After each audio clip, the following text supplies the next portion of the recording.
안녕하세요. 오늘은 당신이 보내주신 그 자료, 박우식 가맹거래사님이 쓰신 프랜차이즈 운영 매뉴얼 관련 자료를 좀 같이 보려고 해요. 네, 안녕하세요.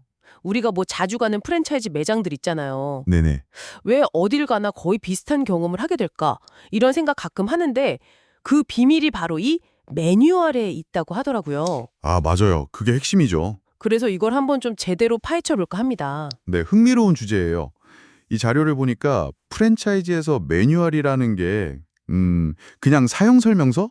이런 수준이 아니더라고요. 아, 그런 게 아니군요. 네, 그 사업 운영의 어떤 방향이라든지 또 구체적인 업무 절차 같은 거 있잖아요.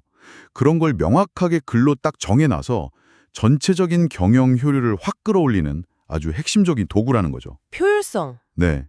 그리고 무엇보다 중요한 건 누구나 쉽게 이해하고 바로 따라할 수 있게끔 그 표준화하는 거. 그게 포인트입니다. 아, 표준화. 하긴 그래야 여러 지점에서 비슷하게 돌아가겠죠. 그렇죠. 근데 본사들이 왜 그렇게까지 매뉴얼 만드는데 시간하고 노력을 쏟는 걸까요? 뭐 그냥 대충 가이드라인만 주면 안 되나? 아, 그게 또 그렇지가 않아요. 자료에서도 여러 목적을 얘기하는데 특히 규모 경영 실은 그러니까 사업이 커질수록 관리도 효율적으로 같이 착착 돼야 하잖아요. 네, 그렇죠. 매장이 늘어나는데 중구난방이면 안 되니까. 맞아요. 그런 거라든지 또 사업이 뭐랄까 꾸준히 이어지도록 사업 지속성 보장하는 거 그리고 제일 중요한 것 중 하나가 어디서든 고객이 비슷한 경험을 하도록 해서 브랜드 정체성을 딱 세우는 거예요. 아, 브랜드 정체성. 네. 그리고 그걸 통해서 전체적인 관리의 토일성도 높이는 거고요. 이런 점들이 굉장히 중요하게 언급되더라고요. 듣고 보니 그렇네요. 마치 그 요리 레시피처럼 어느 지점에서 만들어도 똑같은 맛이 나게 하려는 거랑 비슷한 거군요. 바로 그겁니다. 비유가 딱 맞네요. 이 분석에서도 매뉴얼이 그냥 내부 지침서가 아니라고 강조해요. 이걸 통해서 경쟁사랑은 다른 우리만의 강점, 차별점을 만드는 거고요. 차별점. 네. 그리고 본사, 가맹점, 또 최종적으로는 고객까지 이 모든 관계자들의 에너지를 하나로 딱 모으는 역할을 한다는 거죠. 에너지를 모은다. 결국에는 그게 다 강력한 브랜드 이미지를 만드는 어떤 기반이 되는 거예요. 프랜차이즈 사업을 시스템 산업으로 봐야 한다는 관점이 여기서 중요해요. 시스템 산업이요? 네. 잘 짜인 그 과정, 그 시스템 자체가 핵심 가치가 되는 사업이라는 거죠. 모든 매장에서 동일한 수준의 서비스를 제공할 수 있는 능력, 그 자체가 바로 이 매뉴얼 시스템의 힘이라고 할 수 있습니다. 자료에서도 그걸 강조하고요. 아, 그러니까 잘 만든 레시피 하나, 즉 매뉴얼 하나가 수백 개, 수천 개 매장의 성공을 좌우할 수도 있다. 뭐 이런 이야기네요. 네, 충분히 그럴 수 있죠. 종류도 보니까 진짜 많던데요. 뭐 크게 본사 직원들이 보는 거랑 가맹점주나 직원들이 보는 거 이렇게 나뉜다고요? 맞아요. 용도가 다르니까 내용도 다르죠.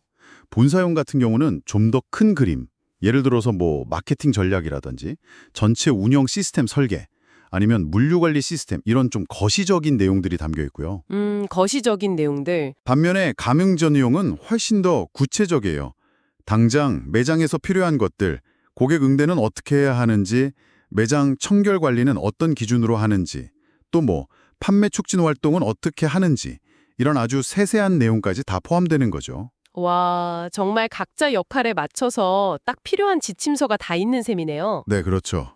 근데 이런 매뉴얼이 그냥 뭐 담당자 한두 명이 앉아서 뚝딱 만드는 게 아니에요. 아, 그런가요? 이 박오식 거래사 자료를 보면 그 과정이 굉장히 체계적이더라고요. 우선 어떤 내용을 담을지 그 모델을 정하는 것부터 시작해요. 모델 선정부터. 네. 그리고 초안을 작성하고 그걸로 끝이 아니라 실제로 한번 적용해보는 테스트 기간을 가져요. 테스트도 한다고요? 직접? 그럼요. 해보고 문제점은 없는지, 더 개선할 부분은 없는지 파악해서 수정을 하고요. 그걸 또 관련 전문가들이 모인 위원회에서 검토를 해요. 와, 위원회 검토까지. 네. 그렇게 통과가 되면 이제 직원들 교육하고 실제 매장에 도입하고. 근데 여기서 끝이 아니에요. 계속 시장 상황이나 고객 피드백에 맞춰서 업데이트, 즉 개정을 해나가야 한다고 강조합니다. 끊임없이 개선해야 하는군요. 맞습니다.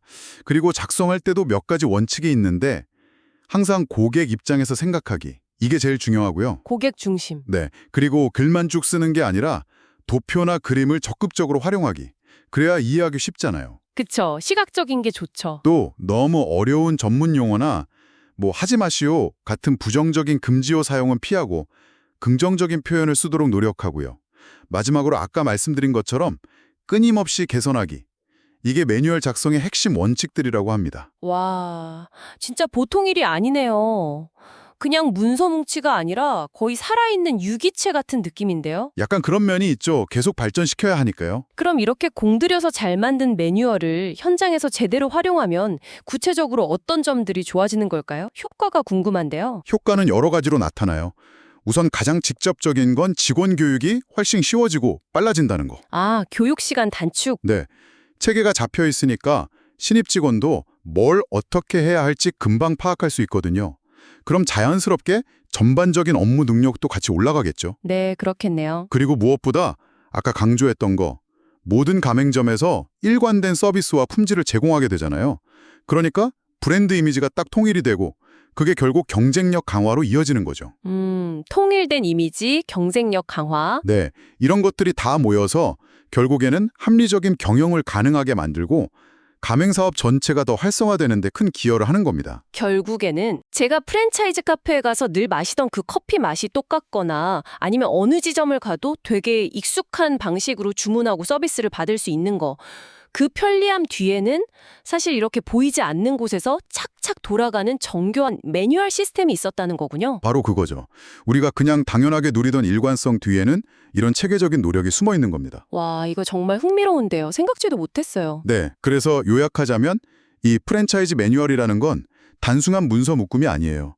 이건 그 사업의 성공을 떠받치는 뭐랄까 운영의 뼈대, 시스템 그 자체라고 할 수 있습니다. 운영의 뼈대. 네, 효율성, 일관성, 그리고 그 브랜드만의 개성을 지키는 핵심적인 도구이면서 동시에 본사, 가맹점, 고객 모두에게 긍정적인 영향을 미치는 시스템의 정수라고 할 수 있겠습니다.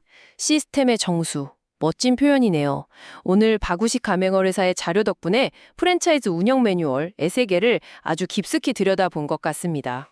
네, 저도 이야기하면서 다시 한번 중요성을 깨닫게 되네요. 근데 이렇게 이야기하다 보니까 또 다른 궁금증이 생겨요. 예를 들면 이렇게 빠르게 변하는 시대에 맞춰서 이 매뉴얼은 또 어떻게 진화해야 할까? 뭐 인공지능 같은 새로운 기술이 매뉴얼 작성이나 활용에 어떤 변화를 가져올 수 있을지. 좋은 질문인데요. 혹은 너무 정해진 틀만 강조하다 보면 현장의 목소리, 그러니까 가맹점주의 어떤 창의성이나 자율성이 좀 위축될 수도 있지 않을까. 이런 부분은 또 어떻게 조화를 이뤄야 할지 이런 고민들도 좀 해볼 수 있을 것 같아요. 네, 충분히 생각해 볼 만한 지점들입니다. 매뉴얼의 역할과 한계, 그리고 미래에 대한 고민이 필요하겠죠. 네. 당신도 한번 이런 점들을 생각해 보시면 더 재밌지 않을까 싶습니다. 오늘 이야기는 여기까지 하고요. 다음에 또 흥미로운 주제로 찾아뵙겠습니다. 감사합니다. 네, 감사합니다.